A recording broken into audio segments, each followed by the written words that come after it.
Hello दोस्तों, नमस्कार, good morning. कैसे हैं आप लोग?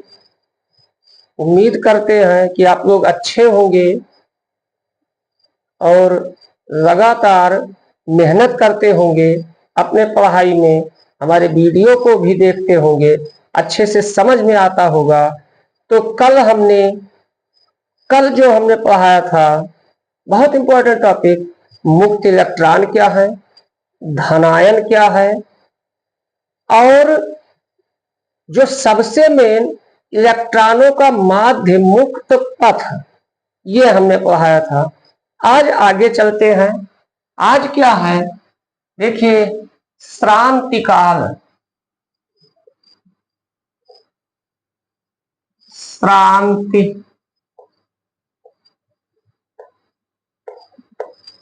पहली टॉपिक है श्रांतिकाल। अब श्रांतिकाल वही इलेक्ट्रॉनों का जिससे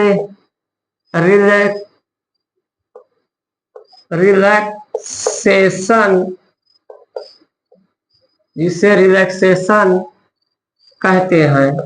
तो देखिए श्रांतिकाल क्या होता है, इसको देखिए आराम से। ये कल जो हमने पढ़ा था उसको फिगर यहीं बने रहने दिए हैं।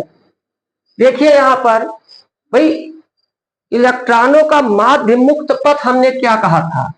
जैसे मुक्त इलेक्ट्रॉन, ये बताया गया, धनायनों के बीच खाली स्थान में अनियमित गति करते रहते हैं, मतलब, और ये धनायनों से बारंबार टकराते हैं। प्रत्येक टक्कर के बाद अपनी गति की दिशा क्या होता है, बदल देते हैं या बदल जाती है। तो कहा गया था कि मान लीजिए कोई इलेक्ट्रॉन पहले टक्कर में 2 मीटर दूरी तय किया, यहां से चले, यहां आके ठोकर खा गए, तो पहले टक्कर में 2 मीटर, फिर वहीं से जब इनके डायरेक्शन चेंज हो गया, दिशा बदल गई, तो दूसरी बार आए, यहां टकराए, तो दूसरी बार इनके द्वारा चली गई दूरी क्या है, 8 मीटर है।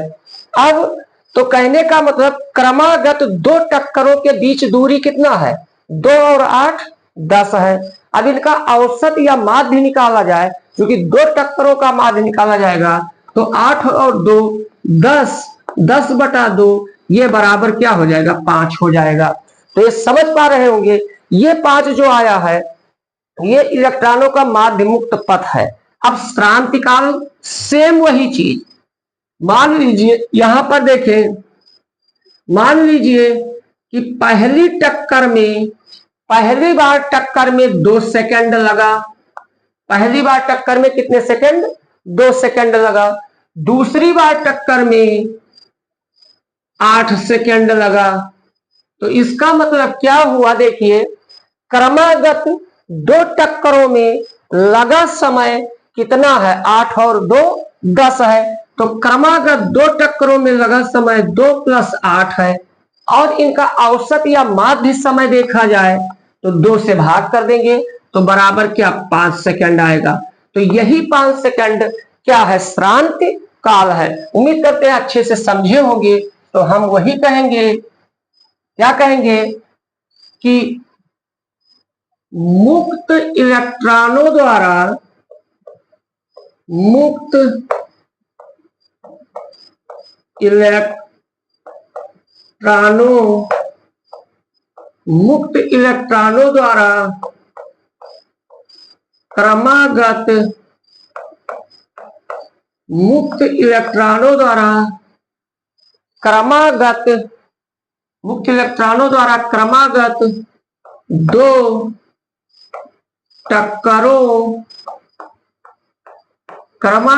2 टक्करों के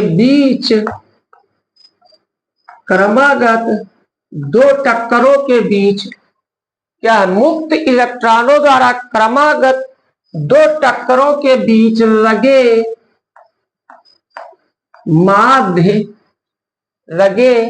माध्य या औसत भी कह सकते हैं, माध्य या औसत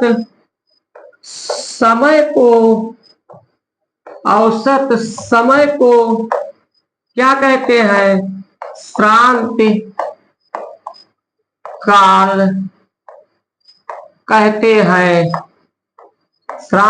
कहते हैं। और इसे देखेंगे इलेक्ट्रॉनों के माध्य मुक्त पथ को किससे प्रदर्शित करते हैं? माध्य मुक्त पथ को लैम्डा से, और इसे टाउ, इसे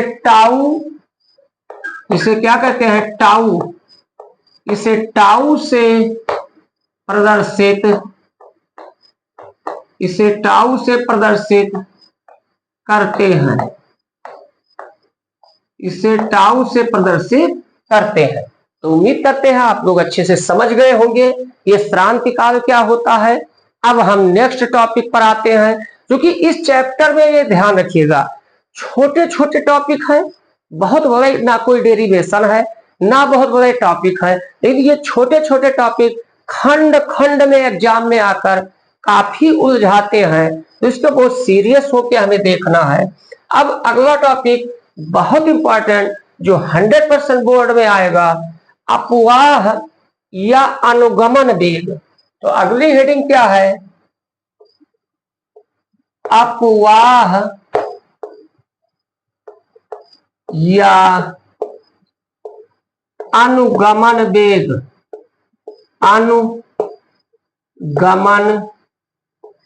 अनुगमन वेग, जिसे अंग्रेजी में ड्रिफ्ट वेलोसिटी कहते हैं। अंग्रेजी में क्या कहते हैं? ड्रिफ्ट वेलोसिटी कहते हैं। तो देखिए ये क्या होता है, अपवाह या अनुगमन वेग, ये समझेंगे क्या होता है बच्चों। तो देखिए ध्यान से, बहुत इसको आराम से समझना है, क्योंकि एग्जाम में तो आएगा, ये 100% है। तो देखेंगे, एक बात हम पहले ही बता दिए कि जब बाह्यतम कक्षा के इलेक्ट्रॉन जिन पर नाभिक का आकर्षण बल कम होता है, वो बहुत आसानी से अपने कक्षा से अलग हो जाते हैं, और उसमें एट रैंडमली या अनियमित गति करते रहते हैं, और गति करते समय ये बारंबार धन आयनों से टकराते हैं, और प्रत्येक टक्कर के बाद अपनी ऊर्जा खो देते हैं। भाई बार बार दीवार से टकराओगे तो एनर्जी क्या होगी? इससे लॉस होगी। तो यहां पर हम यही कहना चाहते हैं। तो अब बात को समझें आराम से। तो ये क्या है कहने का मतलब? अनुगमन वेग। तो हम एक बात तो कहेंगे कि धनायनों के बीच खाली स्थान में मुक्त इलेक्ट्रॉन, धनायनों के बीच खाली स्थान में मुक्त इलेक्ट्रॉन, एक बात और हम एंट्री कर देते हैं, ये जो मुक्त इलेक्ट्रॉन है ये 10 के पावर 5 मीटर प्रति सेकंड के वेग से गति करते रहते हैं, और प्रत्येक टक्कर के बाद इनके गति की दिशा बदलती रहती है। इसे किसी भी दिशा में इन इलेक्ट्रॉनों का नेट प्रवाह शून्य होता है। अरे भाई जितना इधर गए उतना उधर लॉस किए, जब अंतिम विस्थापन क्या है? शून्य ही है। भाई घूम घूम के उसी में टक्कर खाते हैं, तो विस्थापन क्या होगा? शून्य होगा, क्योंकि विस्थापन क्या है? स्टार्टिंग पॉइंट और एंडिंग पॉइंट के बीच मिनिमम लेंथ ऑफ पाथ। तो देखेंगे हम यही कहेंगे, हम क्या कहेंगे कि हम जानते हैं कि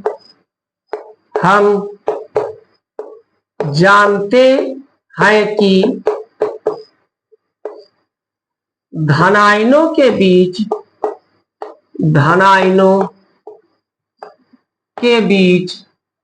हम जानते हैं कि धनायनों के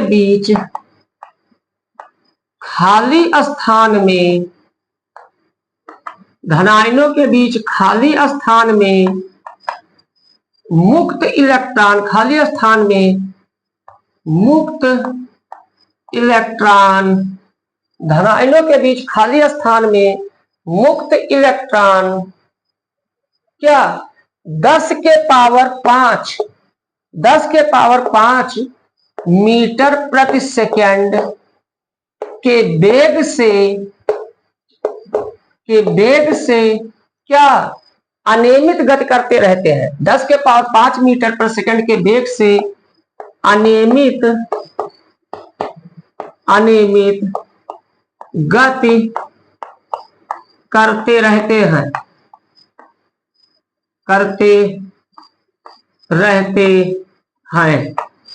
अनियमित गति करते रहते हैं।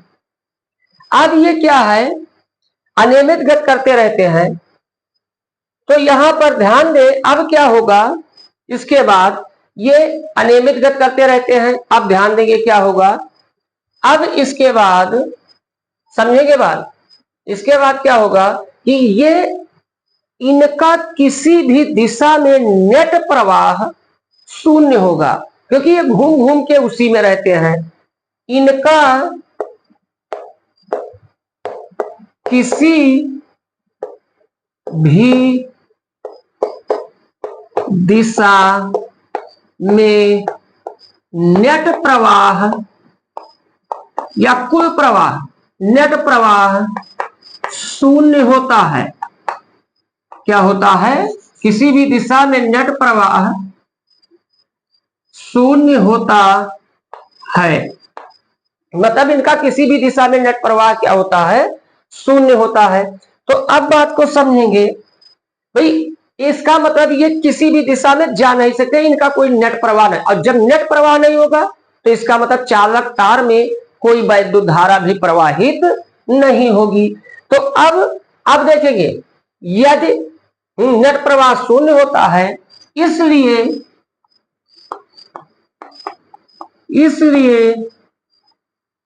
क्या है, इसलिए चालक तार में या चालक में वैद्युत धारा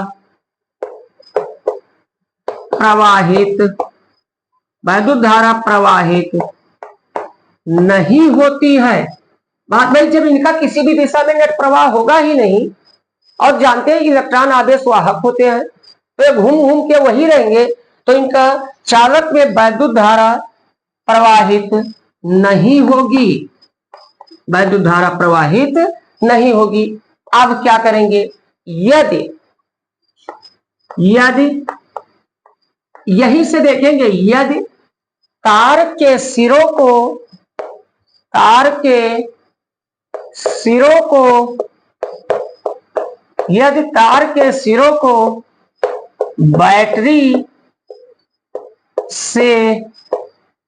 बैटरी से जोड़ दिया जाए, आप खुद समझेंगे। मुक्त इलेक्ट्रॉन उसमें उपस्थित हैं और वो गति भी कर रहे हैं, लेकिन उनका कुल विस्थापन शून्य होने की जगह से इनका कुल वेग भी, नेट प्रवाह भी क्या है, किसी भी दिशा में शून्य है। अब यदि तार के सिरों को बैटरी से जोड़ दिया जाए तो सिरों के बीच, चलिए अब देखेंगे, बात को समझेंगे। यदि तार के सिरों को बैटरी से जोड़ दिया जाए तो क्या होगा, तो सिरों के बीच, या तो क्या होगा, सिरों के बीच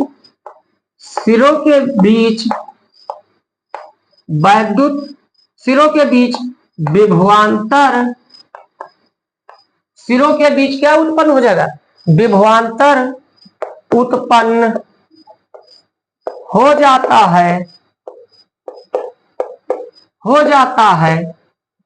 जिससे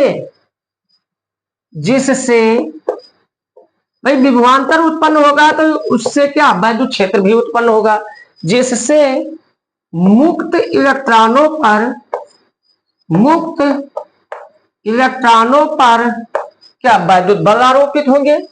क्योंकि विभवांतर उत्पन्न होगा तो वैद्युत क्षेत्र उत्पन्न होगा, वैद्युत क्षेत्र उत्पन्न होगा तो इसका मतलब मुक्त इलेक्ट्रॉनों पर वैद्युत बल आरोपित होगा, जिससे मुक्त इलेक्ट्रॉनों पर वैद्युत बल आरोपित होते हैं, वैद्युत बल आरोपित होते हैं, मुक्त इलेक्ट्रॉनों पर वैद्युत बल आरोपित होते हैं। अब बात को समझें, अगर हम तुम्हारे ऊपर ऐसे लगातार बल आरोपित करते जाएं तो क्या इसका मतलब तुम्हारी जो गति है, वेग है, वो लगातार उसमें क्या होगा, वृद्धि होगा। इसका मतलब कि त्वरित गति तुम्हें मिल जाएगी। तो ये जब वैद्युत बल आरोपित होगा मुक्त इलेक्ट्रॉनों पर, तो इलेक्ट्रॉनों को त्वरित होना चाहिए, मतलब उनके ऊपर एक्सीलरेशन लगना चाहिए, त्वरित होना चाहिए, मगर ये त्वरित नहीं होते हैं। ये बात समझिए क्यों? क्योंकि ये धनायनों से बारंबार टकराकर अपनी ऊर्जा खोते रहते हैं। इस कारण जो इनसे बैटरी से मतलब एनर्जी मिल रही है वो लॉस होती रहती है, इसे इन पर त्वरित गति प्रदान नहीं होता है। तो वही कहेंगे वैद्युत बल आरोपित होते हैं। हाँ, वैद्युत बल आरोपित होते हैं, परंतु परंतु देखिए, परंतु इलेक्ट्रॉनों पर त्वरित गति उत्पन्न नहीं होती है, नहीं होती है। देखिए बच्चों, इतनी बात तुम्हें अनुगमन वेग या अपवाह वेग में नहीं लिखना है, ये पूरी बात हम बता देते हैं। उसके बाद हम छोटे शब्दों में कह देंगे ये कितने नंबर का आता है, 2 नंबर 3 नंबर, उस आधार पर त्वरित गति उत्पन्न नहीं होती है। क्योंकि अब क्यों नहीं उत्पन्न होती है? क्योंकि ये इलेक्ट्रॉन क्या धनायनों से, ये इलेक्ट्रॉन धनायनों से बारंबार टकराकर अपनी ऊर्जा खोते रहते हैं,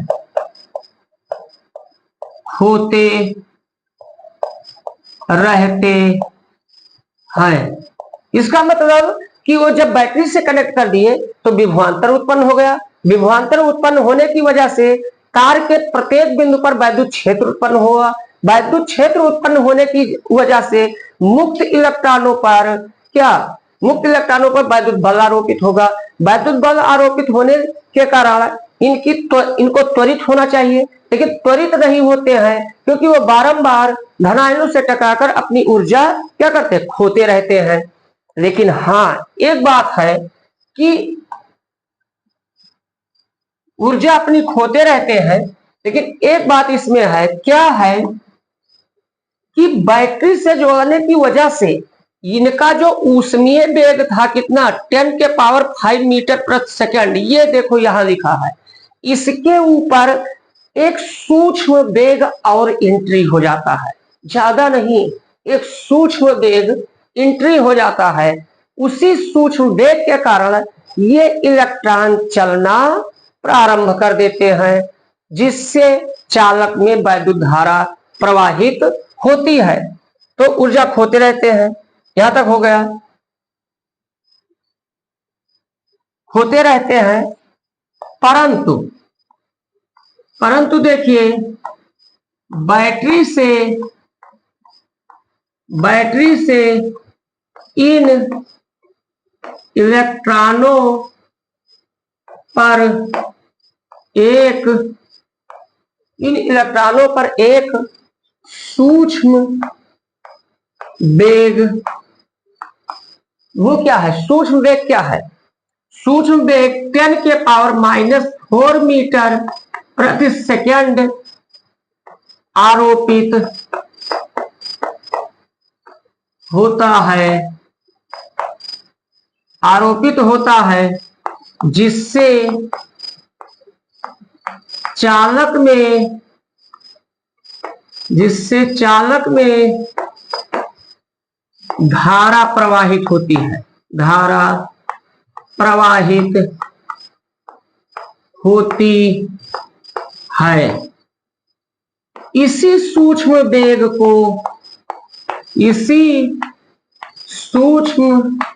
वेग को जो हेडिंग है वो कहते हैं, इसी सूक्ष्म वेग को अपवाह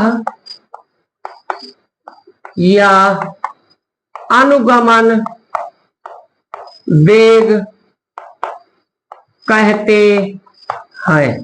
तो बच्चों ये समझ गए होंगे अच्छे से अगर इतनी बातों को हम संक्षेप में कहना चाहें, 1 नंबर या 2 नंबर के लिए कहना चाहें, तो आप लोग रेडी होइए। हम बोलते हैं बहुत संक्षेप में, उतना ही नोट करेंगे।